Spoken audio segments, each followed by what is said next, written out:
Hey, what's up, everybody? Welcome back to another episode of ScaleRiders podcast, Model Car Culture.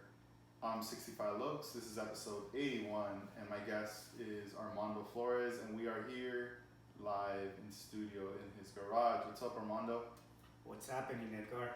I'm doing good. We made this happen thanks to you and the Patreons that supported the podcast. We finally made it. We're here. We got 2 mics. We're in the same room now. We're recording. We're also recording some video, which we will later upload online. And it's just exciting to finally be able to do this in person. Yeah, I'm excited too and nervous. Yeah, nah, it's all good. Well, let's have an 805 to calm the nerves. Nice. The cans, limited edition. Cheers. Cheers. Sweet. Man, I love it. It tastes so good. Properly chill. So, how you been? Like, what's? I know you've been pretty busy, pretty active lately with the shows. You just had the Legacy show on San Diego. Yes. And also the show with Dead End, that they do the Custom Capital, and then also with the guys over at Central Coast Classic. Yes, it was, a busy month, but excited, and it was very good results. The first show I went was Legacy. I was invited by Bobby Tribal, Tribal Wear in San Diego, and that was an honor. Shout out to him for inviting me over, and David DeVaca for being one of the coordinators at the show. And Edgar, that show was so nice. I mean, it was good vibe, good people, a lot of artists. It was a lot of people showing up and saying, coming over and saying good things about the car model culture and stuff. They were impressed about what they saw. And it was a mission for me because I ended up getting my actual collector case that I have in my living room. And I was thinking, like, what am I gonna do? Should I just take the models and put them on the table? And I go, no. Let's do something that is more presentable. Yeah. And it was a mission, carry the whole case out of glass and stuff. And I was looking at it like, people can see it like it was like a dream collector case for people's garage or house. So I figured, you know what? Let me call it a vignette, parts of different artists that have taken pictures, even for the also Legacy show, and just things start popping up. Like, why don't I just do that Jay Bueno pictures that he took for the Legacy show in the previous events, and then also Gypsy Rose, and also the Mr. Cartoon ice cream truck. So I ended up doing like a lot of stuff for just that presentation, and one of my like really inspired project was the Van Gogh. The Van Gogh, it was I saw that van in Japan in 2018, and it was impressive. And what I wanted to do is I wanted to do the replica of that car, and because of his his history behind it. And I ended up doing it almost like the video from Dead End. Yeah, it's a pretty dope video. I played that video like so many times, and inspired me. Shout out to Dead End for those videos, cool videos. And from that video, I ended up looking some other videos that I didn't know about. So now, I have so many projects going on for that. Yeah. But the Van Gogh, it was a resin body that I ordered it, and I did some modifications. It went pretty easy because it wasn't like a car model that you open doors and you start doing undercarriage or anything like that. It was more for the presentation, and then I kind of did a background of Dead End, kind of like the video. So I wanted to keep that vibe of that video, and you guys can look at it on my Instagram account. And but then I did so many, like the stores from Tribal, the Teen Angel stores, and took it over there, and it was a good turnaround. I didn't want to come back, but I had to. Yeah, I want to stay there. It was funny. it was nice because it was at a pier, a Broadway pier, and at the afternoon when the sun was coming down, it looked so beautiful because the lights will start coming up. Just the music, the DJs, the people that you know, they were there. So it was like I didn't want to leave, but I had to come back and take care of my family. Yeah, well, that's quite a drive too, you know, and then you have to like dismantle and load everything up. It's a process. Oh yes, but I can say I did it, so it's like a good accomplishment. Yeah, that's And then, cool. yeah, so that's one. And then the following week, I needed to go to north and Salinas. Back to back. So I said to myself, you know what? It's all right. It's going to be to support Dead End, and also Central Coast. Those guys are doing a great job in promoting the car model industry over there, and they're doing a great job. And so I had to stop at Dead End the night before. They had a pre-party, and first I was going to do just a small table, but even Juan told me like, I thought you were going to bring just some few models, and I go, well, I didn't know how big the display I can put, so I brought enough to fill up like 2 tables, and 10 tables now. but it turned out pretty good too. I mean, Yeah. there was a lot of new people that I met, and the owner of Vango was there, and he was blown away by looking at the replica of his own car. That's cool. And he asked me actually like, is this available for sale in the future? And I'm going, you know, I told him this. I'm told like, this project is to go to Japan for the Moon Ice this year, and after I come back from Japan, that car can be Available online. it will be in your collection. Yeah. So pretty much, I think he understood that. Yeah. You're like, it's gonna go into mass production. Pretty much. 10,000 of them are gonna be made and sold. Right, but it was cool meeting him in person and be able to, have few words with him and some of the artists that were there, and just regular people. There's a lot of different ages that go there and have a good time. I like the vibe. It feels almost like San Diego. Also. Yeah. Well, I know like last year when we were at the pre-party, the Dead End pre-party, that thing was awesome. It was fun. I remember you guys picking me up with Tony Dream On, and we headed out on the road, and we were just taking our sweet time. And next thing you know, it's like, oh man, we still have like 3 hours to get there, and we needed to rush to get there. We finally make it, and like there's people already like just hanging out, chilling. Even though the thing started later, but still people, you could tell it's like they couldn't wait to get off work and just to be there the vibe and everything. And we got there, we set up, and it was nice because it was still daylight, and the sun is setting, and all the cars are starting to come out. They're starting to cruise up and down their road right there. I don't even know what's the name of the street, but it's almost like they should call it Dead End Boulevard or something. Pretty much. Because there's so many cars Yeah. that are just passing through. It's crazy, and it's a one-way road, so you don't have opposite. It's just you could fill in. I don't know if it's 3 lanes or so that are just cruising. Just cruising. And it's pretty cool. And everyone sets up on the sides with their like picnic chairs.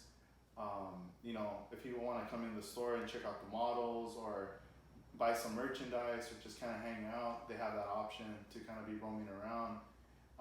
And then they also have like restaurants out in the back as well where you can get some food. And it was sponsored by 805, so. Yeah, exactly. I mean, you go to every store and they call it the Dead End family. Everybody knows Dead End. So yeah. I guess they're doing a good job over there. Yeah. And this year was like more cars than last year. Wow. Yeah, and one of the things, Edgar, is we do this hobby, right? We build car models. We have fun building either custom replica, lowriders, whatever we want to do. But at the end, what ends up happening is that not only we do car models, but we gain relationships with different artists, different people. We had probably one of the best times of my life, hanging out with those guys and doing something and also enjoying the car model. Yeah, no, that's true because I think about that sometimes, and I think what if I wouldn't have stuck to building model cars and going to these shows, and then a lot of these relationships would have never been established. We would have probably never crossed paths. I would have been doing something else, and it's just like it's cool when you meet people that are so passionate and they're so into the cars, and even because a lot of them they built cars at some point, like model cars, and Right. even if some didn't, they still appreciate it because it's in a miniature scale that they know there's a lot of work, and eventually once they start seeing like the types of paint jobs you're doing, they'll start to ask, what kind of paint are you using? And once they find out it's automotive grade, they're tripping out. Yes. Like wait a minute, you're doing all this stuff with this, and for some people, it actually prepares them to be able to paint a real car. Right. In the future, it prepares them for. It's like look at Mercado where he's at right now. Right. He's super young, very talented, in the forefront. Who knows, like within 5-10 years, because it's all about these levels. He's gonna be on a whole nother level in 5-10 years based on the experience and the Yes. artistry of his mind just growing and growing. Yeah, that guy was born an artist. Yeah. I went to his house also last week, and he started showing me stuff that he did when he was little, and you can tell he was an artist already back then. And It was brewing right there. that guy is so talented, and I know I see his future very, very high in the artist industry, and he's fast. He's doing stuff like I don't think anybody's doing so many stuff in 1 year. Yeah, he has like a quick turnaround. Right. He started young, but he's only 24. So he's been doing this trade for maybe 6 years. Wow. But he was already an artist, so it's more like he just anything that he touches is like a piece of art. And that's another people that I support and I admire. Yeah, because it's like one thing is like being talented, right? An artist, that's already like a big plus. But then once you're right place, right time, surrounded with the right people, it's gonna definitely push you and catapult you to that whole other level. It's gonna save you years, years and years, and you're gonna be placed at another level, and you're gonna keep doing stuff. But at the same time, you're very appreciative of those people that have helped you along the way. Correct, and you can tell because if you look at yourself as an artist, and a year goes by, and you can see all the stuff that you created. Sometimes you're surprised how much stuff you did in only 1 year, but this is where it shows that your love is, there, the art.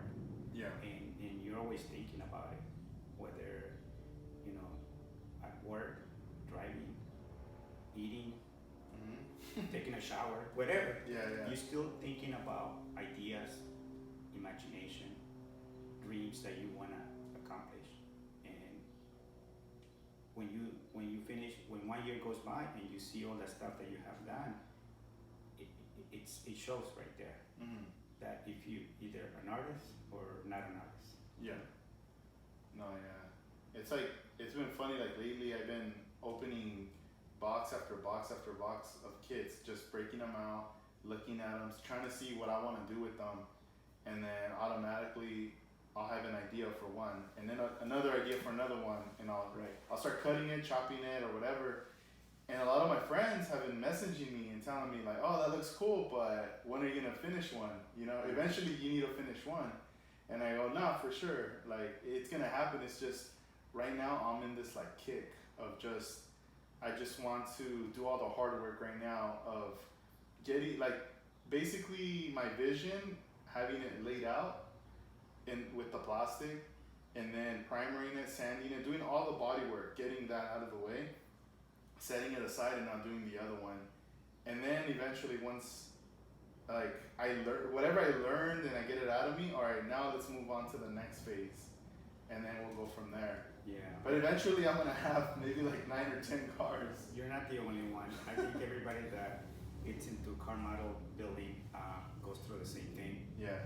As you can see, I have like cars in primer, cars just painted but not finished, and a lot of cars in progress. So there's a never-ending story. Yeah.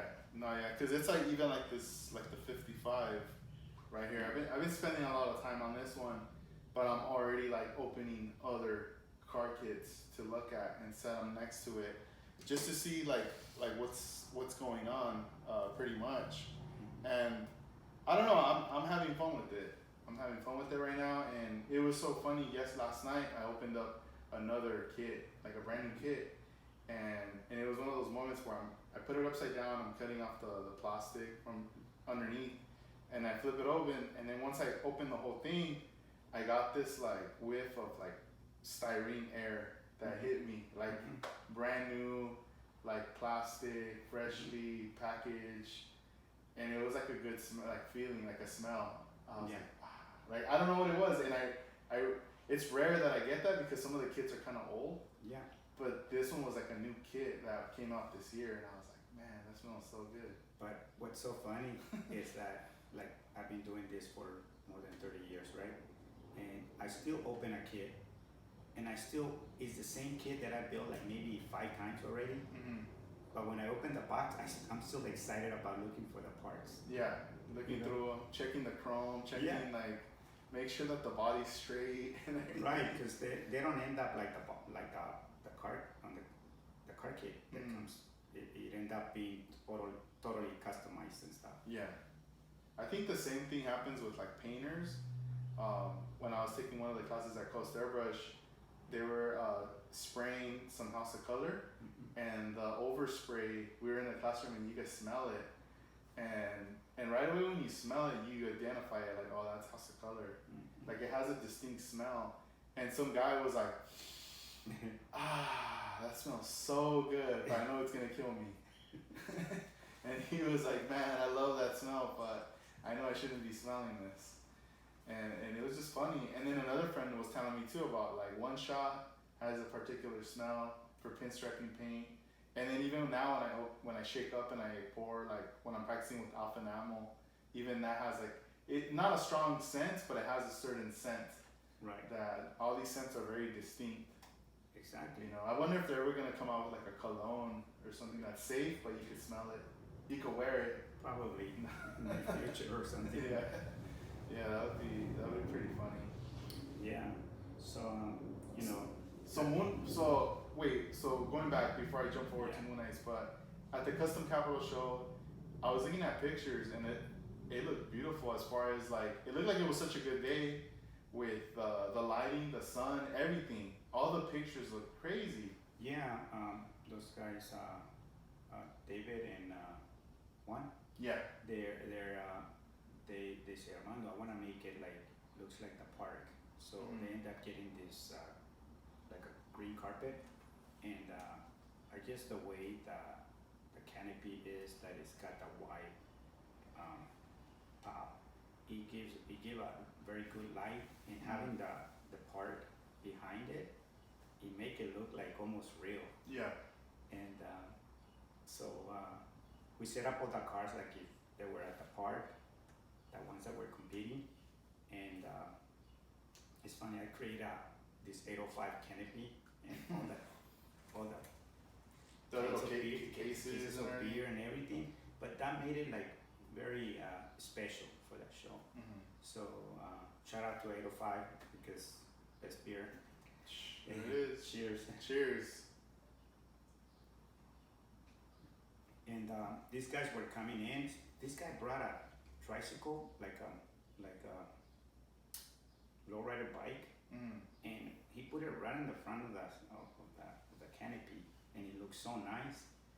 And everybody, that was kind of like the photo shoot of the whole show. Bring your car, put it in front, and take pictures. Yeah, it's almost like at the shows, like they'll put like a backdrop, you know, of the event, and then the cars will cruise up. They take a photo, they bounce, and then here comes the next. Right. There's like a little line, you know, and then it's cool to have that. Right.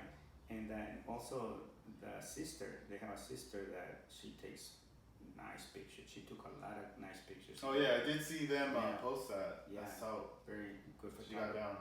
And shout out to her also because she did some good photo shoots there. Pancho brought up some models. Shout out to Pancho because he brought some nice cars in there. That's tight. And he took a lot of trophies too. Yeah. He took a lot of trophies. That's nice. with him. So shout out to him and a few guys that came in late, but they were there. Yeah. They came late because of traffic, not because they were late. It was more like that. Traffic was really bad coming down. Yeah, I had someone like send me a message. It was already like 3 p.m. and they were like, "Hey man, what time does the show end? I want to go." Right. And I'm like, I really didn't even know, but I was like, I think it ends at 4, dude, or 5. Right. It would seem that's like the norm. And he's like, "All right, cool. I'm gonna hit it up." Right. And I don't know. I don't know if he went out or not. But I was thinking like, damn, that's super late, you know. But I think, you know, he's probably was busy doing stuff through the day that he wasn't able to make it probably till later. Right. But they show up like 3 guys showed up after 3. Yeah. And they end up putting the models in there and stuff to support the show. But it was good. It was fun. Can't wait for next year. Next year we have different plans for that. Probably bring out more custom cars and bombs and. Right. We're probably gonna do a bigger part presentation and probably more canopies and stuff. And Yeah. we're gonna do a lot of more like dioramas for that show. Even for the pre-party at that end, it's gonna be a little bit different. Yeah, because just from seeing that most recent video that Dead End put out, it's crazy. I love the intro, that aerial shot of just showing, you know, all the cars and the people walking, and it's so crisp. You could see the people like walking. They don't look like ants. It's like you could see them, Right. you know, but it's capturing like everything. The cameras that they Yeah. have. And a lot of cars, and then a lot of it's almost like people are preparing their cars year round for that show to bust out, Correct. you know? Yeah, and it's right after Santa Maria, so there's a lot of cars that go to Santa Maria, and they probably end up, you know, going to that show right after that. Yeah, and then they're not too far from each other either, maybe a couple hours or so. Santa Maria, hour and a half to Salinas, you know. But man, it's cool. Like, if you guys live, you know, out in LA area, more down south, if you go up north and you go to that show, you're gonna see some cars you have probably never seen before. You know, even Juan was saying, like, I saw a lot of cars I've never even seen before. And now I got to see him in person, and he goes to so many shows, a lot of Right. shows. And they all drive their cars. They drive their cars, even if it takes 5 hours to get there. They drive their cars. They drive. You can see them driving, pulling in. Yeah. No trailer cars. Yeah. One question I had for you. So for like your car, you have a '65 Impala. When you put gas in your car, it has to be premium, right? It can't be like unleaded, like the cheap one, and then go to like some random gas station. It can be unleaded. Can it? It can be like a regular. Oh, okay. I just didn't know because I had a friend in high school who had like a Chevelle, and he was like, "Nah, man, this car is killing my wallet because it burns gas. I got a ticket to 76 or Shell, and I have to put premium. And at the time for him, it was like, there's a lot of money. And he later ended up like, he kept getting tickets because he kept peeling out, and they kept catching him peeling out in the neighborhood. And then eventually he sold the car because it was just causing him too many problems. But that always stuck in my head was what he said about the gas. So I was wondering like Yeah. about that. Yeah, I use not the regular and not the plus. I use It's like the medium, the medium one. the middle one. Yeah. All right. And that's because I'm not too familiar with what exactly should be, and it all depends in the engine that you have in your car. Mm-hmm. Because you might have an LS that is all fuel injection, and you want the unleaded Yeah. fuel in there. Yeah. Just I don't know. Whenever I have a car, I just look at the manual. Recommended. I don't know. Yeah, I knew this dude who worked at he got hired to work at a dealership, and he was just in the back. He wasn't like a salesman or nothing, but whenever they would sell a car, they would have him go take the car, get it filled up with gas, get it washed, and bring it back. And then they would call the customer, hey, your car is ready, Mm-hmm. for pickup or whatever. So this dude got fired because they sold the car, he took it, and he filled it up with diesel, Oh. and it was like, and then he drove it back, but then the customer got it and it got jacked up. Ooh. That's a one right there. Yeah, and I was like, what the heck? I'm like, dude, you're crazy. But I don't know. So remember, people, don't put a diesel in your unleaded in your car. Don't make that mistake. Man, so now that we got Moon Eyes in Japan coming up, 2019. This year's flying by. What do we have in store? What is it that you've been working on all this year long, preparing for Moon Eyes 2019? Yeah, I have this idea for Moon Eyes that these two shows, Legacy and Dead End and Custom Capital, got between. So I ended up stopping the project that I'm doing for Japan.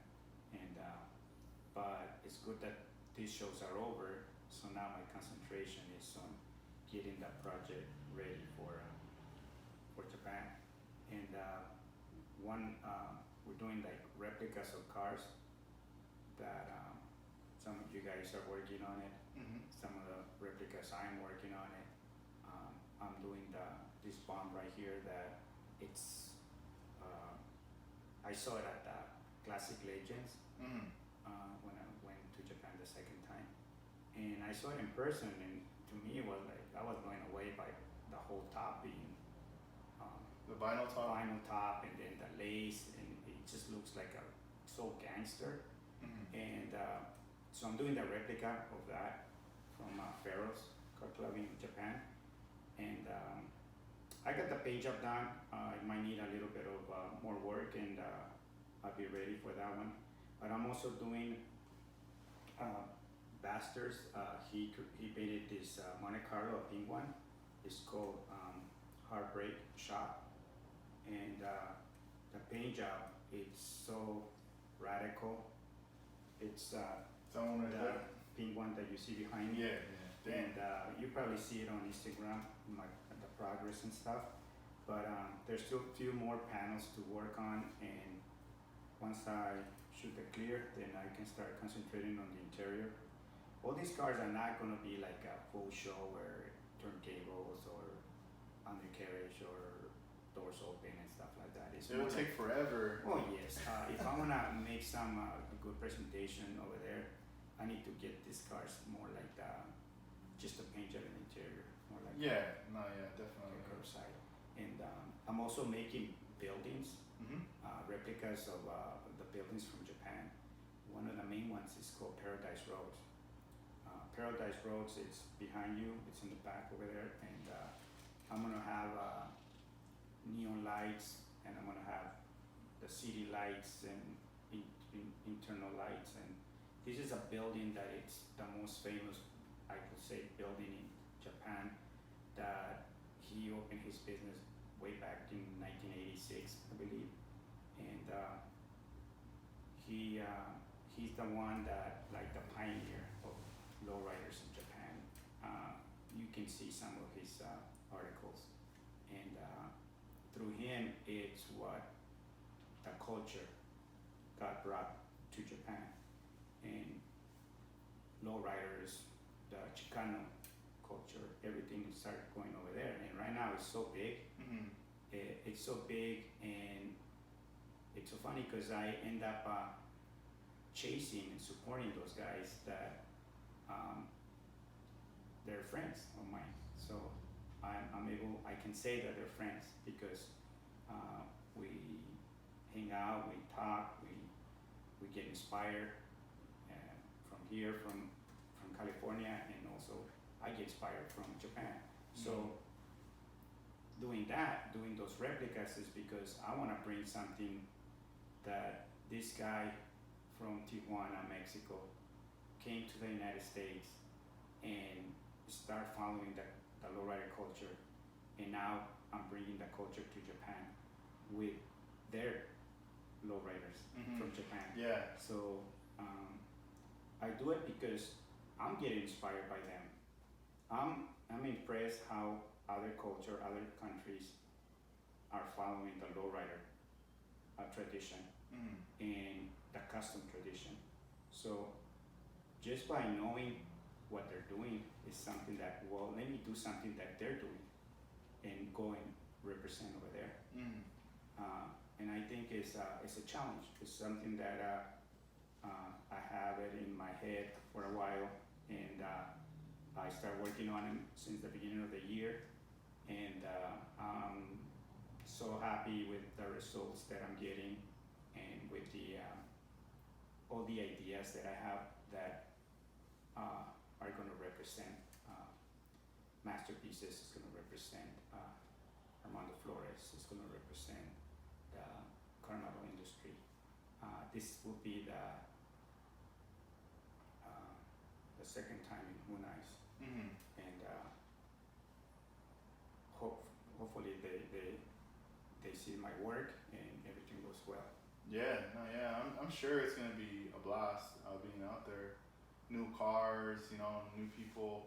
Because every year it's like a show builds some new hype, and then more and more people that miss out on it, they want to go, you know. Right. And yeah, it makes a huge impression, you know, on people once they're there. I'm sure there'll be some people that build model cars will be there and they'll be tripping out on what they see, because it's not like they get to see that every day. Right. And they like all this miniature stuff.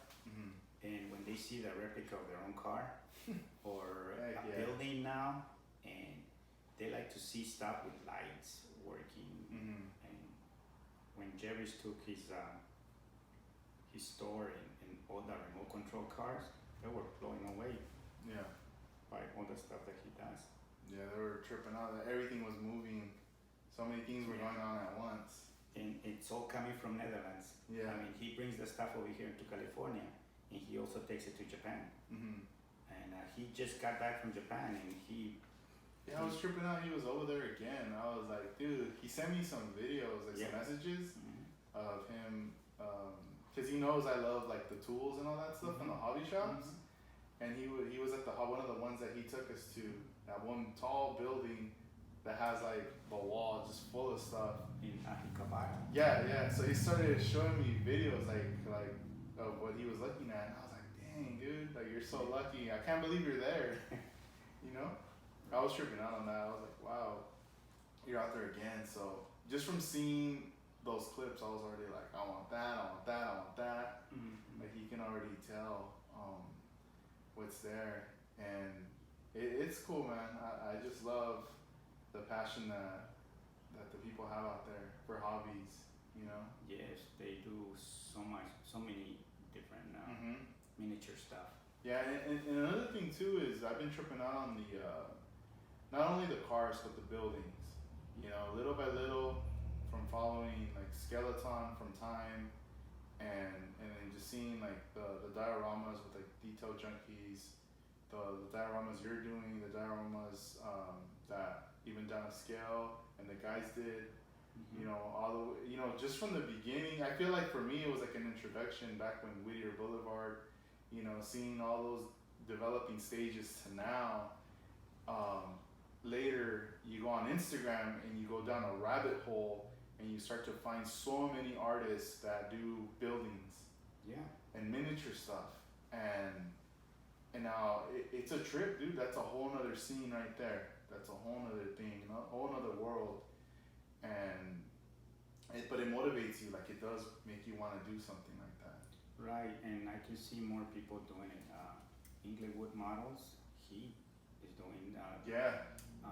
What are this guy's? So many ways. Mm. I mean, you can see so many people doing dioramas now, Yeah. and not only on car models but also on Hot Wheels. Mm-hmm. And I think it does a good when you do a presentation. It looks good. When you're taking a picture, it also looks nicer.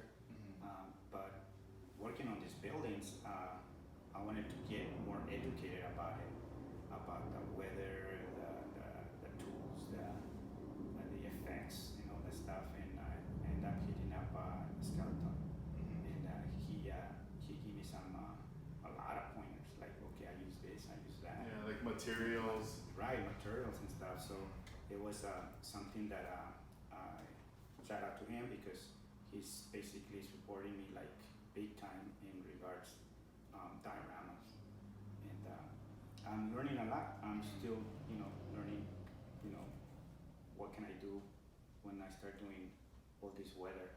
Yeah, 'cause even like the dioramas that George and his crew's doing on the East Coast Mm-hmm.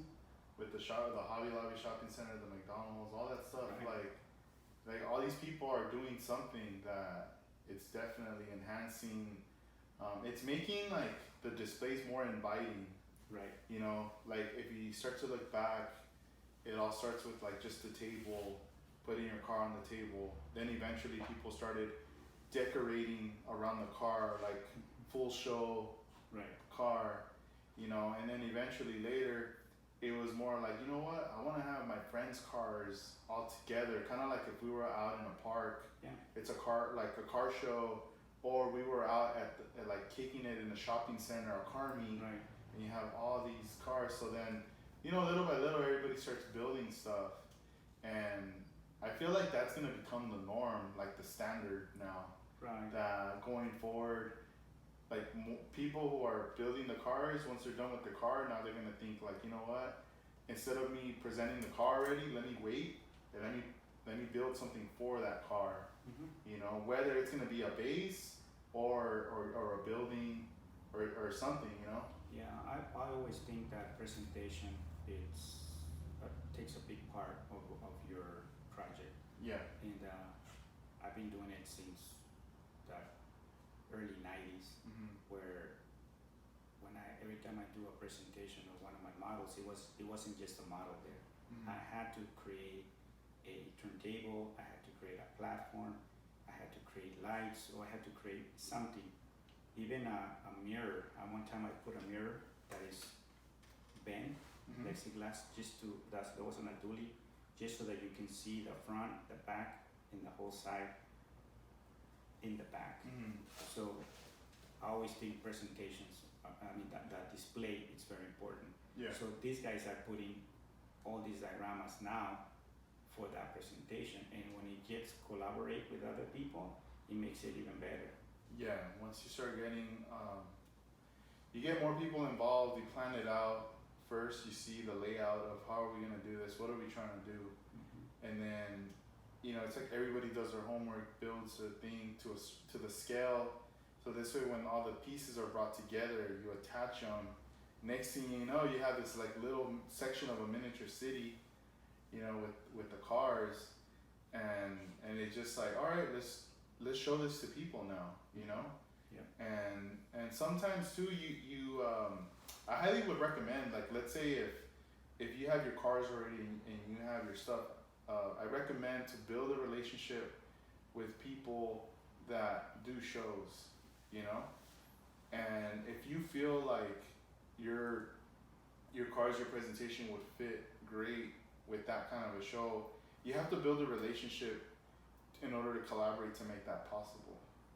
You can't just like, be waiting at home for that phone call, Right. to be like, oh, well, I have my stuff, I'm just waiting. No, you gotta make things happen. You gotta go network with people. You gotta go out, put yourself out there and talk with people and build these relationships. I used to do that a lot back then when I was DJing and producing music. Like, I was living in Oxnard, there's not a scene for it as far as going out and partying. Oxnard's more like a breeding ground for producers and even like boxers, you know, at the time. Now it's a little more different, but in order for you to get discovered or to be putting in that work and get like, you had to go leave the city, go out to these shows, you had to talk to people, and eventually you build a relationship with like the person that throws the events, the manager, whatever, and little by little, you know, they get familiar with you, they start seeing your work, and at some point it's gonna hit them and go, you know what, this person would be perfect for this event or this, and it goes from there. Yeah, and your podcast, Edgar, you're doing interviews with people that we probably met before on on Instagram, or we met at a show, but once you do the interview with them, you start kind of knowing a little bit more about them, and I get influenced by that, and sometimes I hit them up, and the latest one, Bullet 87. Yeah. I mean, I didn't know his background until you did the interview, and then I end up like, you know, talking to him, and we start like chatting and all that stuff, and now we're like sharing so many ideas right now that That's right. we kind of can help each other, not for you know, any help or whatever, Yeah. but thanks to ScaleRiders, it's making you start knowing people, you know, not just the model that they built, but also their life, their history. No, yeah, it's like I feel like everybody has a story, you know. Let's say if you don't build model cars, you don't do anything. You feel like you don't have hobbies. Like all you do is work, and you go home, you go to sleep, and you do it over and over again, right? People might think like, man, that's boring. That's a boring life. But until you talk to that person and you start asking them questions, they're gonna open up, you know, and then you're gonna find out a background story, you know, of like what led them to be in that position and why they're doing that. Because sometimes that's just temporary, you know. You start to find out like, nah, man, like right now I don't have time for anything. I just have to work and see, because this is the situation I'm in, you know. And it's interesting to hear this stuff, because it could definitely influence you and teach you something. Like whether, like you can be like, you know what, I'm glad you're telling me this information because I don't want to be in that position. Right. Or you know, whether it's good or bad, you don't know, but it's good to know what's going on. You know, it's like, for example, I was talking to one of my friends, and I was telling him, he was telling me first, yo, like back in the day I was in this car accident, and then we got a lawyer and this and that, and you know, and I was like, dude, same thing happened to me a long time ago, you know, and so we had something to talk about and relate. But one thing that I remember is that when I got a lawyer, I remember people telling me, oh dude, you're gonna make so much money and this and that, and people start feeding this into your head, that you start believing it, and then you go, oh yeah, you know, gun ho, this and that, and you think like you're painting a pretty picture, like, oh, this is how it's gonna be, but it wasn't like that. For me, I experienced 3 years of a hassle of come to the office, we need you to sign a paper, this and that, and it was 3 years of like nonsense that once this case was closed, for what they had estimated supposedly I was supposed to get, I probably got 10% of that. I didn't even get like not even 50, you know, and I learned a valuable lesson right there. And even whatever I learned there, I tell people like, yo, dude, like be ready for this. Be ready that you're gonna be dealing, you know, with an arbitrator. You're gonna get interviewed. You're gonna be asked these questions that make you feel like you're the bad person, like you're the one who started this, and you're the victim, you know, and all this information. So after a while, I started to like notice like, oh, all right, like this person's a wolf, you know, this person's a sheep. I need to protect the sheep, you know. I need to give him information so he's strong enough to not let like people walk over him or take advantage or whatever. So that's always kind of been like my stance. But then at the same time, it's like, no, I want to just do whatever I can to like provide information for people So I know that, you know, we work on model cars and we build these relationships online, I feel like a lot of people are very humbling that no one really throws everything out there. We just build our models and we go, oh, hey guys, check it out. This is where I'm at, you know. But once you start to talk to those, like, you know, builders, guests, and you start now asking the questions, like, then it gets deep. Now they open up, Right. and you go, damn, dude, I didn't even know you went through that. Right. And all of us are different. Some of us, modeling helps with our anxiety. Some of us were sick, and this is helping us get through our sickness. Mm-hmm. You know, like, everybody's different, you know? Like, everybody goes through, like, different things. Dude, I remember one time I was exercising and I injured, like, my knee, like, just from running over and over and over. So I couldn't run, and even walking, I was like, oh man, this hurts. So I remember being at home for like 2 weeks, not even going to work. And instead of me being at home whining or crying about it or feeling bad for myself, I decided, let me work on a model car. And I started but this is way before airbrushing or any of that. It was basics, but still, I was like, that was entertaining me enough that I wasn't even thinking about my knee. The day would end, you know, and I'd be sanding, spray painting it, and then I'll be like, oh, this is fun. I'll work on it tomorrow, and they got me through it. Well, it's a good therapy because you're not thinking about, you know, first you're not thinking about pain, you're not thinking about bills, you're not thinking about a lot of the stuff. So I think just relaxing, because the stress causes a lot of stuff.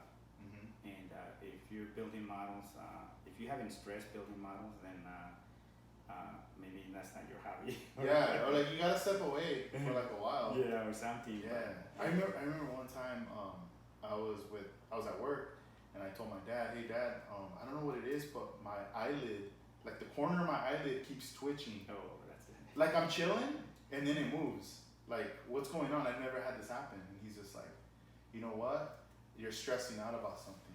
Something you're thinking about something, maybe not right now, but in the back of your mind, there's something, and it's just like it causes that. You know, I'm like, no way. And I was like telling him, I don't know, I don't know what it is. So as time went by, I started to really think about what am I doing every day, you know, and what is it that's stressing me out. But I really didn't figure it out, but just because I was thinking about it too much, every day I was more like, all right, let me take it easy. Let me get some good night's sleep. Let me wake up on time. Let me go to work. Then let me work on my cars for a bit, not like exaggerated for hours, but just for a little bit. And then let me go, you know, walk my dogs. Let me go do all this stuff that I feel like at the end of the day, like I did a lot. Mm-hmm. And then I go to sleep, and little by little, it went away. Like, it just, like, I don't feel it, but whenever it does come back, I'm like, all right, what's going on? let me check everything. Yeah, and building car models is also you're using your mind. Your mind needs to be busy all the time.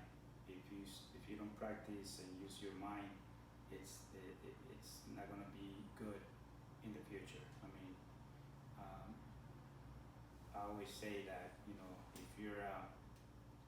you can build car models, you can pretty much, you know, do anything. Mm-hmm. And it's at the house, at the car, or at the job. It's always something. It has to be kind of like related with the car models, anyways, Mm-hmm. one way or another, because you go through so many stuff. By building a car model, Yeah. from the paint, from the modification, from the ideas, and all the stuff that you go through. You have to cut material, you have to paint, sand, you know, fabricate everything. So Mm-hmm. you use a lot of different techniques Yeah. that helps you on, you know, your life. Yeah, it's crazy because even me growing up, my friends worked for their father's business. They would put tile on the floor. They were electricians, plumbers, a lot of hands-on stuff that they were gonna get their hands dirty. Right. And I didn't know any of that stuff, but I would always be like, man, that looks like some hard labor work or whatever, right? And but I wasn't used to any of that, and I wasn't aware of what was going on. I didn't know about their tools, their materials, the preparation, the steps, right? And now doing the model cars, whenever I talk to them or I see them, or they're like, oh, come hang out at my house, and then I'm heating it, and I'm like, damn, you're working on a project or in your kitchen? Yeah, putting down some floor. Now I appreciate everything. Right. Oh, what kind? Let me see the tile. Damn, like you. Now I want to touch the material. So what is it that you do first? You know, Right. like The process. yeah. Now I want to know I'm nerding out on all that stuff. Exactly. I'm like, so where are you getting your tools or you know all this stuff to the point where I'm like, hey, well next time you do this, like dude, if you need help, I'm down to help you. Like I just want to learn. It just feels good to be able to like do something. Right. And a lot of the times too, in anything I do, whenever I'm in a tough spot where I'm like, man, this is hard. Like, I always think about the model. Like, I gotta get through it. There's always a hard point, and you gotta get through it. Just stick to it, and you get over that wall, and then you're like, we're done. We did it. Right. And it's funny because yesterday I went to Hobby Lobby and got 65 Reeve, and I got it with 40% off. Right. Yeah. But as I was there was this guy on the phone next to the car model section with his son, and they grabbed this Mustang Mach 1 or Mach 2, and he was calling somebody on the phone telling him like, what kind of primer should I use? And I was listening, but I go, okay, so let me see, he's looking for primer, let me just tell him something. And then I go, excuse me, but are you looking for primer? This is the best primer. This is the Tamiya primer. I use this all the time. I've been doing it for 30 years, and this is the best stuff. And he goes, oh, thanks, man. So he started waiting for the guy to open the cage and stuff. But Hurry up. But sometimes you have to approach to people like if you see that they need that. And here I'm looking at this man showing his dad how to build a car model, but he still doesn't know. So I see that he's trying to teach his son something, and then I see the son all excited about it. So maybe he becomes a good modeler in the future. But Yeah. I cannot leave and not tell him, hey, this is the best primer. Yeah. You gotta share some knowledge. Exactly. Right there. Some info. And for that, I kind of told him like, hey, this is who I am. Look at I build car models and stuff. And he was like, oh my God. He goes, that's nice. And so I go, yeah, you can look me up over here. And then I give him the ScaleRiders page. Oh, nice. And then he right away saved that information, and so he's probably going to be listening to us in the future. Yeah. Oh, nice.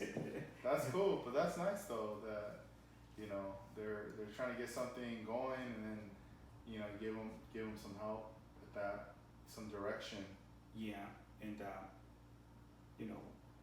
I used to like building car models since I was 10, but my dad didn't help me until I was like 50. That's when he says, oh, you want to build a nice car? I'll show you.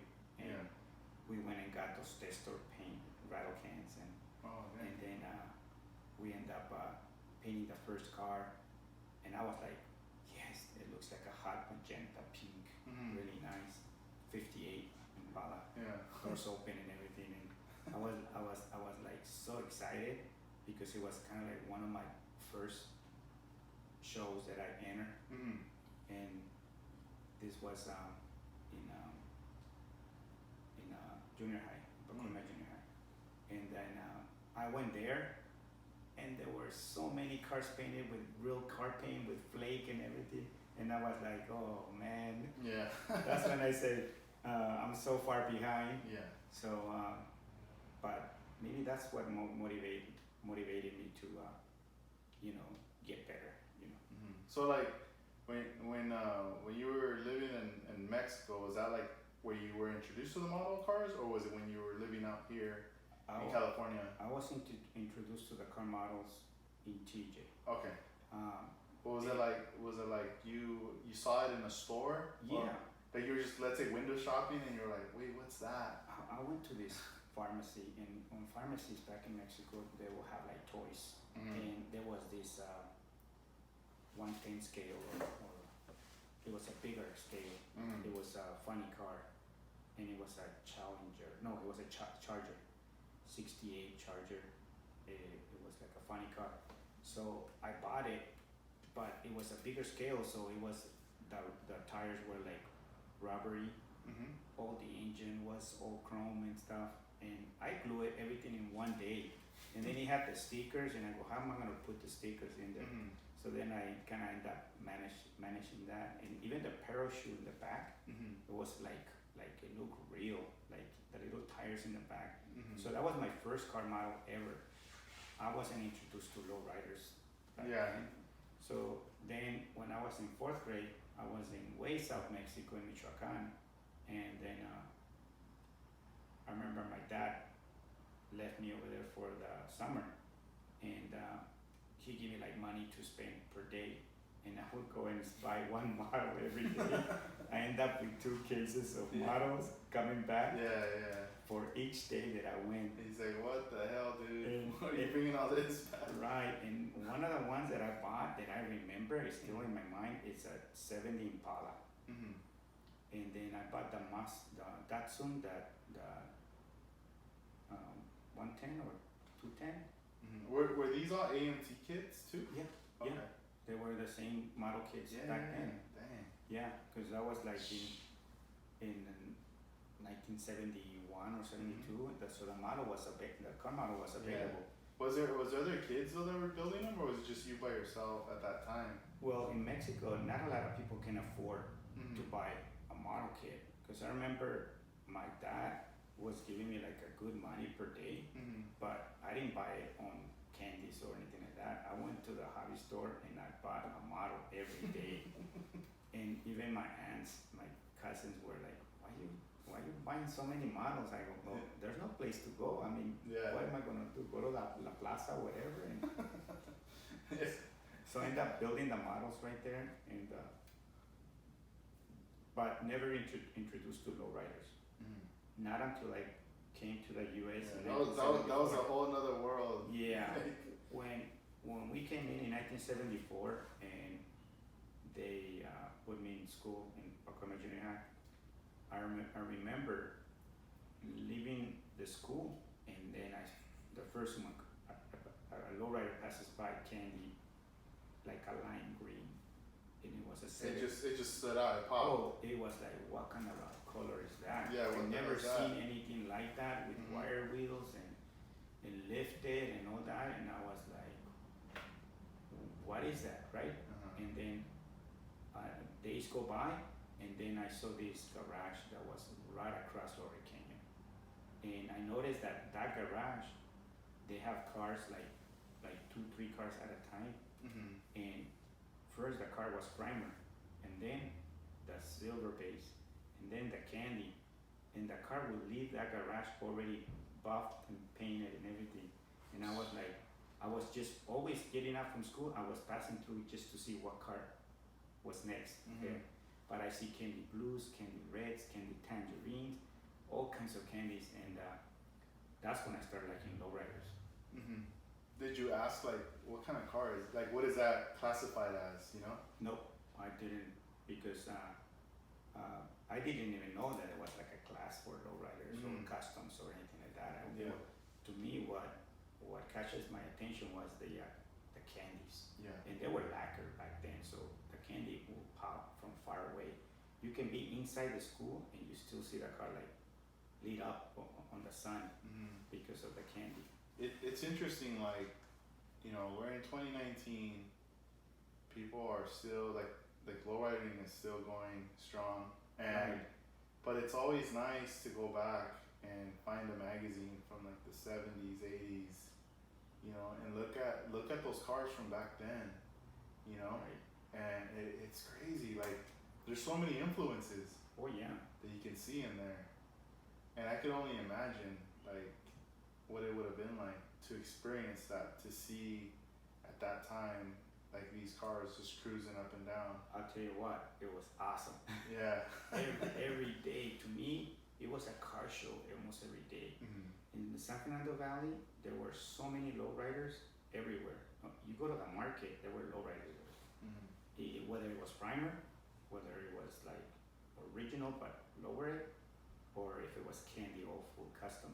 Yeah. But you see, Laurel Canyon was kind of like the street that you see most of the people driving from Pacoima to San Fernando or San Fernando Road.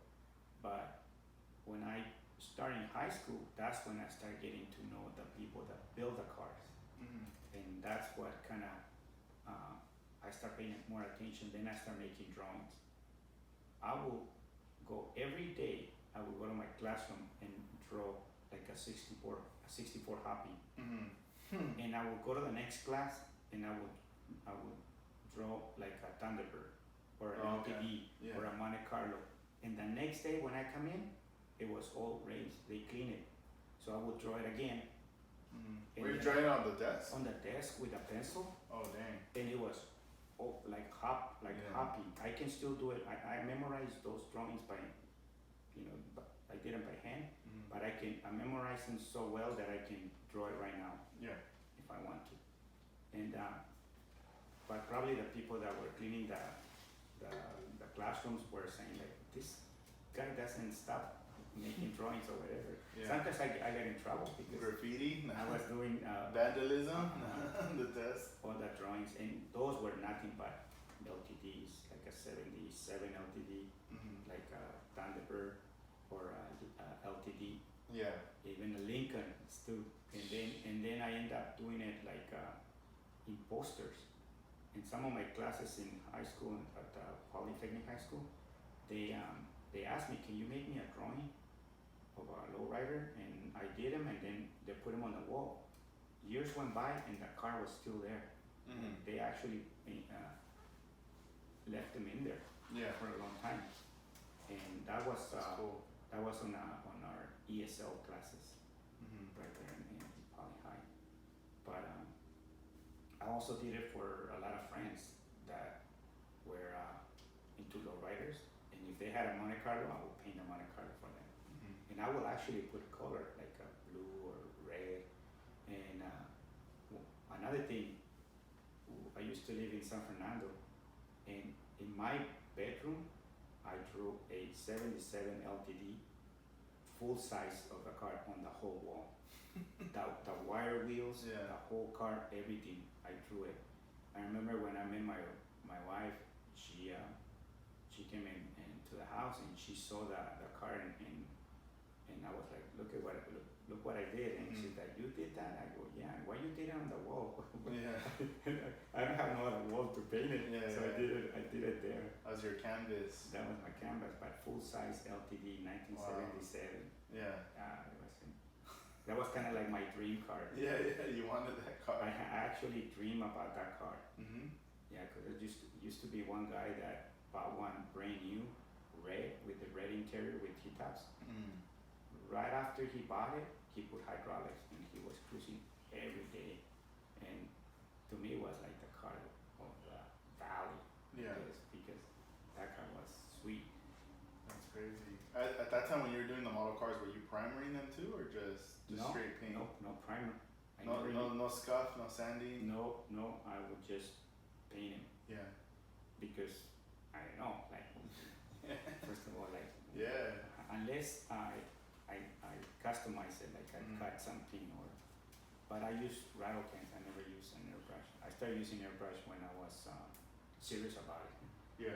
Like making my own wheels, that's when I started using the airbrush. You're like, I feel like, when you're gonna make a purchase for that compressor and airbrush, that's like, you're going in now, like a commitment, because there's no, like, I'm gonna buy it and then maybe paint one car and then, you know what, I'm done. Like, and there's a big difference between, when you have an airbrush and it's a little bit more pricey, but at the long run, you end up not spending too many. Yeah, and you know what? I feel like I kind of tend to learn that you pay for what you get, Like, you can buy an Iwata airbrush, an HPCS, double action, and even if you're brand new to it, you might be like, man, it's a lot of money, $150. Yeah. It's not a lot of money, like, for what you're getting, the quality. Like, I mean, that thing's gonna last you for years, dude. Like, Yeah, this is like 12 years. and what model is that you have right there? Yeah, this is the HPC. This one Armando. here, the Iguana. But 12 years. Yeah. And it's still, I use it for my cars and. It's a great product. Like you cannot go wrong, and you're investing in yourself, into your tools. So if you cannot afford 150, I understand because of rent, bills, and stuff.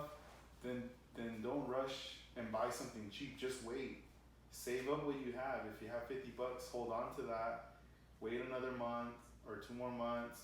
By then you'll have your 150.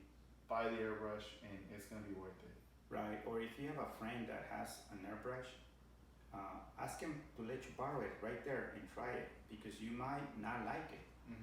You might not get it. So it's like, you know what, I don't want to deal with this. But if you like it, then you know you're gonna get one. Yeah, and there's a lot of things. You gotta think every hobby is expensive. There's not really a hobby that's cheap, because everything has particular tools and materials, and the deeper you get into it, the more it gets expensive. But it's for a reason. It's quality, and it's gonna give you longevity too, and it's gonna perform well. Yeah. I'm still, like, I love the tools I have, but I'm still buying more, acquiring more stuff, little by little. Yeah. Adding it, and I'm learning that it's making things easier, and it's speeding up the process when I'm modifying a model. Yeah, and practice is everything. You might have the best airbrush, but if you're not practicing, that airbrush is just gonna sit there. Yeah. Some people buy it and then just leave it in there, like they don't even want to use it. But to me, I want to use it. It's like a car model. I want to buy, even if it's a hard to find car model, but I want to build it, so I want to open it. Yeah. I don't want to just keep it as a collector. I want to open the box and start cutting plastic. Yeah. There's when I was getting ready to buy my first airbrush, I had watched a video on YouTube by Dr. Cranky, and he was talking about airbrushes, and he said, when you buy an airbrush, I would recommend to take it with you everywhere you go. Like, have it in your hand and pull that trigger back and get a feel for it. He's even if you're in your house and you're watching TV, like, have it in your hand and get a feel for moving your finger back and forth. If you're driving, and have it in your other hand or whatever. Keep getting familiar with it, and because at first it feels different, finding that positioning in your hand. But then once you plug it in and you're getting ready to paint, holding it now feels natural, and now it's just playing with, if it's a double action, playing with how much paint you want to come out. Yeah, I nowadays, after using the airbrush for many years, I break so many rules on the airbrush.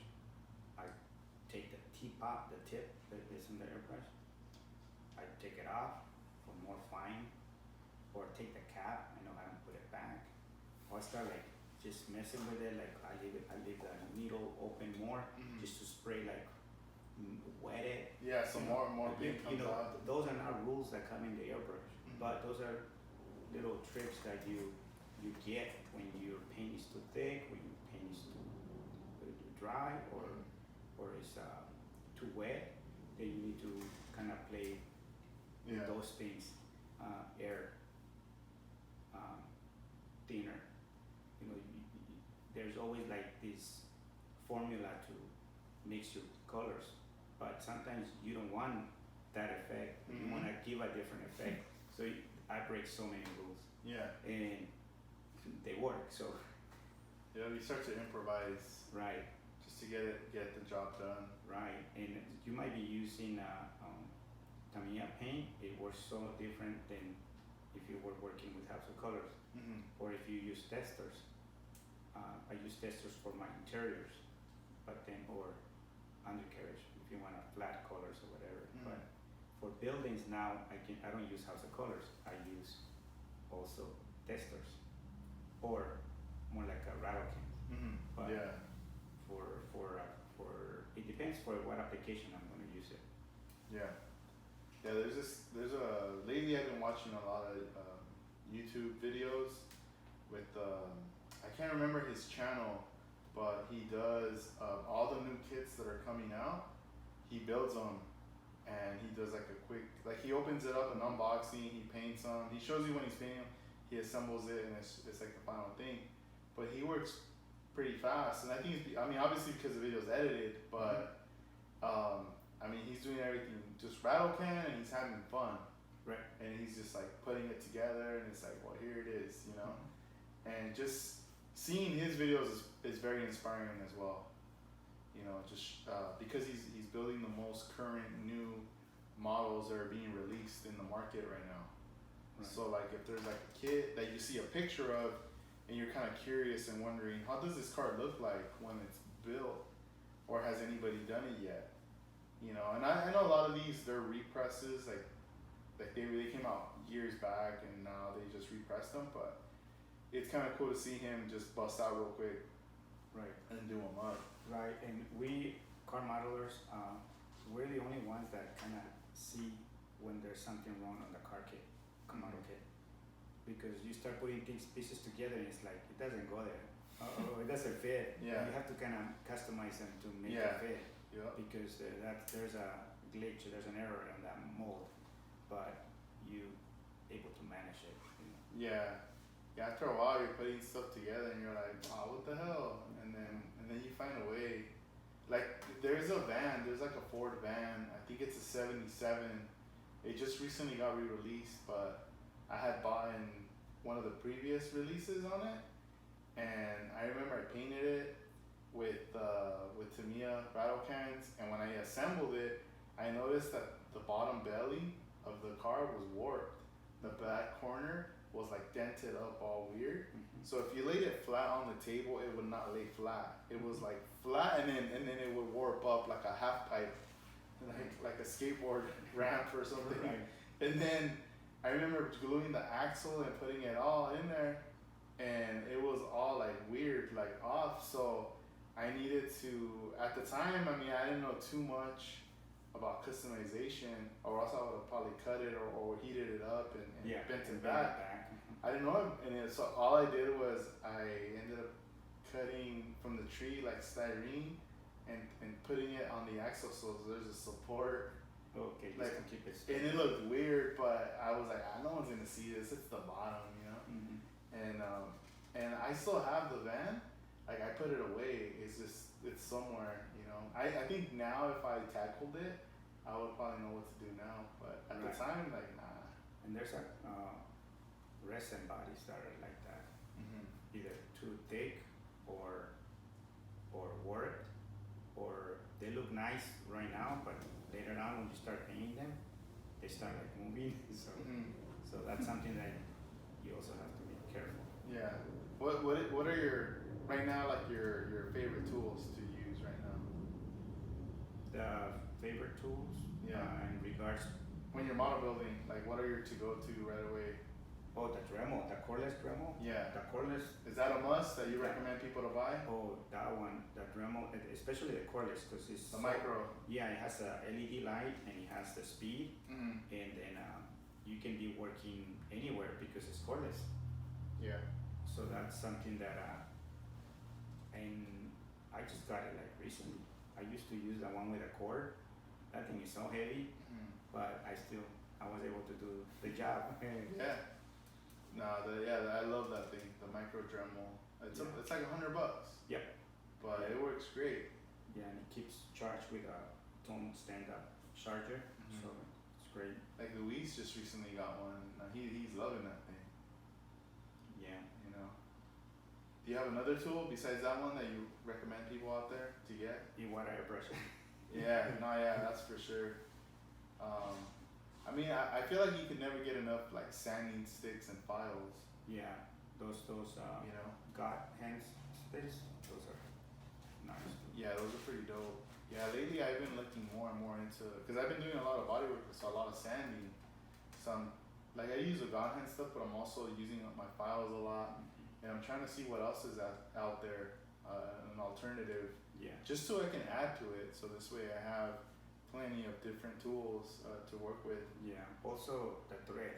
I mean, the thread, sewing string. Oh yeah. To cut. To cut the doors, to cut the trunk. Mm-hmm. It cuts like butter. Yeah. And a lot of people don't know, but you can cut it, and we should make a video of that. Yeah. Because it's so simple, Mm-hmm. and if you actually get a piece of thread and go over your finger, you can cut your finger with that thread. Yeah. So, but you can cut a piece of plastic too. Mm-hmm. But it's so nice because you can just drill a hole and then, put the thread inside the hole and then just go back and forth and you cut it and you can turn it. You can make it square, you can make it however you want it. Mm-hmm. And so all you have to do is make draw it, like if you want a moonroof, or the doors already have a little line in there, so you just follow it. But even on the pillars, it's so thin, but when you use the thread, you can cut it like butter and you don't have to worry about breaking the pillars. Yeah. Yeah, you could cut pretty much anything here, like the doors. I mean, really a lot of, like anything on the body, it's all about the movement, the friction that you build up when you're going back and forth with it. Yeah, that's a good one. Yeah, I think a video would be great. Yeah. Sometimes for me, what can be hard when I'm doing like the cuts is sometimes certain ones I need help. I need someone to hold it for me, so I can go back and forth. At times I've had to use my knees where I'm sitting down. Use your knees and I use that a lot. Yeah. And sometimes you have to use somebody else to hold the model too, because if you try to put it on a vise, you might break it. Mm-hmm. Or if you put it on like a little clamps, it's not strong enough. So there's different tricks to it.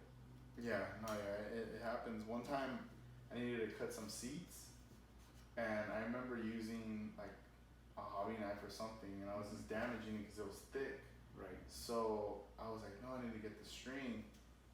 But it was hard because it's a small seat, and it's just like, well, how am I going to do it? I can't hold it with my knees. So I remember later, I asked my mom, hey, Mom, can you help me real quick on this car? Just hold it from right here and right here. All right, cool. And then I just kept with the string, and then I cut it. And then, oh, wait, one more. All right, cool. Cut it. All right, we're set. We're good. Yeah, I tell my daughter, my wife, hey, can you help me hold this piece? Yeah. They're holding it, but they're like, okay, Yeah. It's a trip though that, the string does definitely, it helps. Right. So that's another tool that I use a lot, especially if I'm cutting, the moonroof for convertible tops or doors. Yeah. And you can do it quick. You can do it like in 10 minutes. You can cut the whole car, like the doors and stuff. Yeah. Cut everything out. Have it hinged. Like that's the thing. Having all the tools and just having the idea and the knowledge, you could do so much in a day. Yeah. Like on a Sunday, you could, you can prep your car, cut the doors open, hinge it, everything. Start doing the door jams, everything, and have it primered up, and then put it away. Then maybe next weekend continue, and next thing you know, you got this car ready for paint. Right, and you can use it not only on cars, but you can use it on your dioramas or airplanes or whatever you want to do. To keep cutting up. No, that's pretty dope. And what cars are you currently working on besides the ones from Japan? Well, besides that one and Bastards, do you have any other ones in store? Well, I stopped Boogie Nights too, which is when I get to it, I want to get to the paint job. Okay. Concentrate on the paint job, so that Boogie Nights is on the stop right now. And we end up buying the truck, the Ford truck. Oh yeah, the 65s, Yeah. Ford by Mobius. Yes. Kids, those are sweet. You're doing that truck. Yes, I already molded everything. I'm doing the C-notch frame and stuff. And Chop the roof. I chopped the roof, and Yeah. I like what I see so far. 'Cause, I wanna make some. I wanna make a truck that is all custom, Yeah. just something different, not a lowrider, but it's Yeah. custom. Those are nice kits. Yeah. Those right there. When I saw it at the store, we all end up buying one of them, huh? Yeah, we all got one. And if you guys want to see the video, that's on YouTube on the look up ScaleRiders. But Right. yeah, we documented the whole thing right there. So yeah, and also going back to the Moon Ice show. Yeah. There's something I want to mention too. There's also going to be another car show a week before, and this is in the city of Yamanach, and it's going to be called the Low Magazine, and it's going to be on Sunday, November 24th. So this is a week before Moon Ice. Oh dang. So my plan is to go a week before, so I can go to that show, and the week after go to the Moon Ice and then come back. Okay. That way it's worth it. I'll be taking like 11 days off and cover the two shows and then come back. Yeah, it's gonna go by super fast. Oh yeah. The whole process of being out there, seeing so many cars. Yeah. So far right now, Hector Lozano, Juan Amezcua, and Isn't Ivan possibly might I'm not sure. be going? I'm not sure, but I know the ones for sure right now. It's Hector Lozano, my niece, and Juan Amezcua. Yeah. So at least we're 4 of us going over there. Yeah. You know, not only just the car models, but the real cars and the food and the scene And the hobby shops. and the hobby shops. Exactly. Yeah. I'm gonna have to give you guys a briefcase A briefcase and bring the stuff. with money, so you guys can go bring you this, bring you that. Nah. Yeah, we're gonna choose one day to go and spend it over there. Yeah. Now you have to. Hobby stores. Yeah, you're gonna see a lot of Tamiya. We're gonna have to take a luggage there. Yeah. And bring it back. Yeah. Don't even buy model kits because it's already you can get it here and it take up so much space. Just fill it with tools. So, And they'll be like, "What are you guys trying to do here?" yeah, I just give my niece half of my tools to put them in the luggage, so it doesn't look like I'm taking too many. Yeah. They start getting all suspicious. Yeah, so I'm excited about Japan. Yeah, Japan should be cool. I'm excited. I'll be posting pictures of the buildings, the progress. The owners of the buildings, they know about it. They're also excited about it. Pretty much with like permission, you know, like and they're so excited about it. Yeah, they want to see their Same. building in miniature. They sending me pictures and stuff, and we also making 2 replicas. There's the one from '68, the one from Primera, and then also the Fleet Line. Yeah, So Paradise Road. yeah. Yep. And then also Hector Lozano is doing the other replica of Paradise Road, the roaster, and Juan is doing another one. Alvin is doing another one. Ivan did the truck, the purple one. And he might do another one. So the Vango is gonna be there. As well. So Yeah. there's also a Thunderbird that I'm doing the custom that was last year, a green one. Oh yeah. I'm doing that one too. So there will be a good selection of cars plus the ones that we have done already, like Mental 9. And Mental 9 is also from Japan. And some of the guys over there, they also did some replicas. So we put a good time on display. Yeah. That's gonna be dope. Of Japan and stuff. So looking forward for that. Be busy. Yeah, I'll post more. Once I get my tickets, that's when I'm gonna start posting more about. Yeah. I'm gonna be excited about it. I'm gonna be like posting stuff like the progress, Yep. so that people know what's going out there. Yeah. We're here. Yeah. We're making it. No, that's dope, dude. The first thing we're gonna do is to stop at the ramen spot. Yeah. That's so good. Yep. That is a good spot. Yeah. So that's what it's happening this year. No, it's great. It's great. Is there any people you wanted to shout out? Oh yeah, I got a list here. Bust out the list. Yeah, Dead End, of course. Badass videos that you guys do, and influenced me to do almost every car you guys videotape. I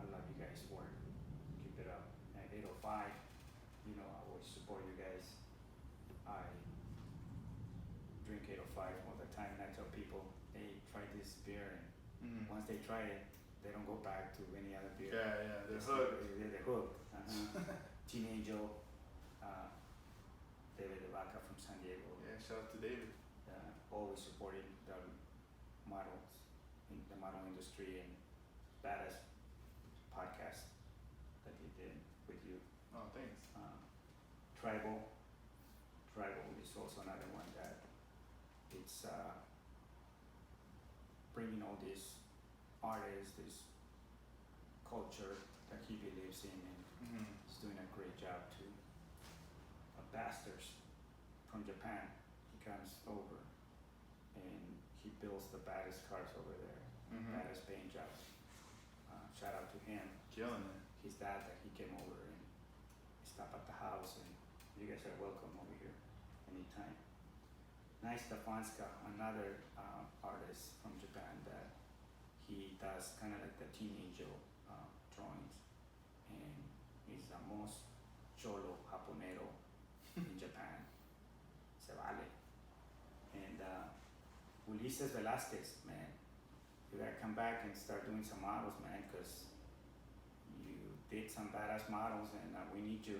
Yeah. We need you in the car model industry, so shout out to him.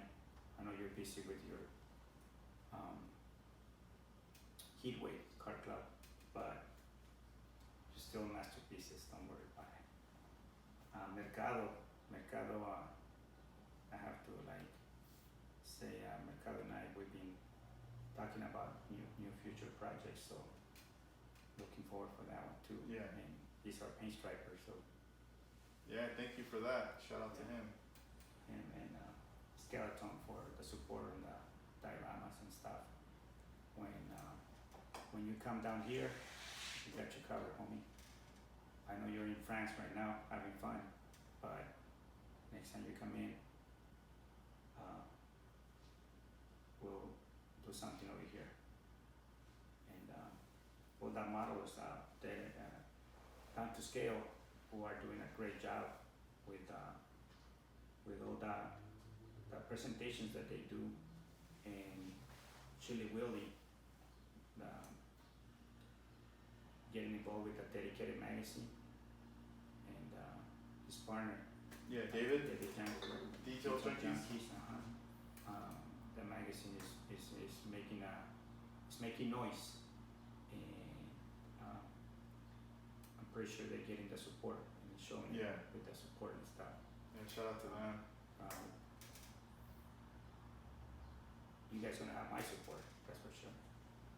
And all these car models out there that are kicking ass, you know, they're doing some incredible paint jobs. It's like a battle, like one after another. Like, whoa. Nah, it's cool. They're gonna get behind or something. Yeah. But they're doing a great job. So many ways they're doing crazy. They're gonna come up with a show. Yeah. Yeah, they switched the date. I know one of the episodes I had announced the date. They switched it, and I'll need to get that information, the new date of where they're gonna be at. This way, you know, I'll put it out there so you guys can know if you guys want to come out to that. But I believe it's gonna still be in the same month, in September. I just gotta see exactly like when's the proper date, you know. But I'll let me see if I can get that actually right now for you guys. Oh, here we are. So it's gonna be on the 22nd. So it's September 22nd in location Elysian Park, and that's gonna be the first annual So Many Ways Model Car Show. I'm not sure on the time yet, but you know, I think most shows from anywhere from like 11 a.m., 12 p.m. going forward, you know, would sound more of like the proper time, unless you want to get there early, you know, and help out, set up and stuff. But yeah, that's coming up September 22nd. I know there's gonna be another show in November out in California, most likely in Pomona, the one that they do out there. Right. What is it? The National Race Museum. But you know, more info on that later. once I get that. Because I know I do have the flyer at home, not with me at this moment. But for now, the one with so many ways is the one that I think a lot of people are looking forward to. Because other than that, there's nothing else that I'm aware of as far as model shows for this year out in California that are coming up. And NNL did announce, already that they're going to be having, their show. I mean, it's always announced, but they just recently put out the flyer. If you visit the ScaleRiders page on Facebook, we do have the flyer up on there for that as well. That will be taking place in January the 25th, and the same weekend as a roadster show out here in Pomona. So kind of the same like this year. As far as being busy, it's going to be happening next year as well. But yeah, if you guys are new to the podcast and you want to, check out other previous episodes, you can look us up on Spotify, also iTunes, Stitcher. There's all these different podcast outlets that we're on. The same with YouTube. We got the podcast up on there as well. If you guys want to check out Armando Flores' work, you can follow him on his Instagram page at Armando Flores 1032. My page is 65lokes_. You can find me there, and also the ScaleRiders page on Instagram. You can find us there, and we'll keep you up to date with what's going on, all the different artists with their accomplishments, also innovative things that they're coming out with. We'll be showing you guys that stuff as well. But anything you would like to add, Armando? Yeah, I'm rocking Gary Seeds' shirt. Oh, nice. He sent me this shirt. Shout out to Gary Seeds. By mail. Yeah. Shout out to Gary Seeds. Hey, he sent me one too.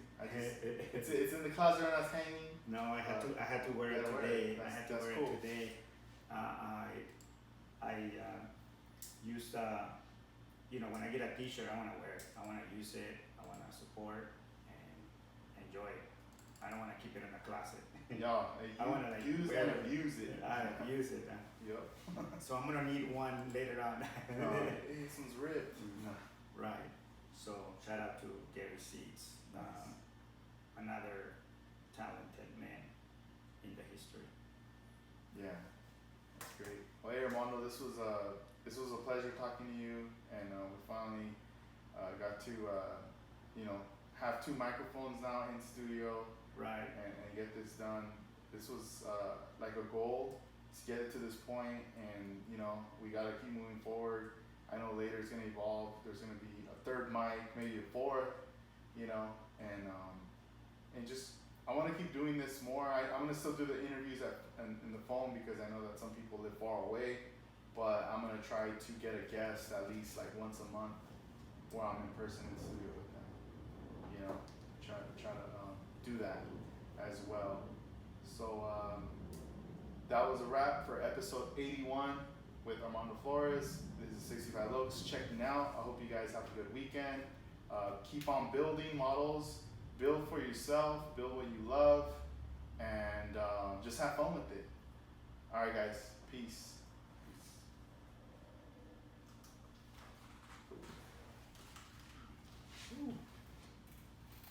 Okay, still recording. It's okay. Leave it on. Yeah.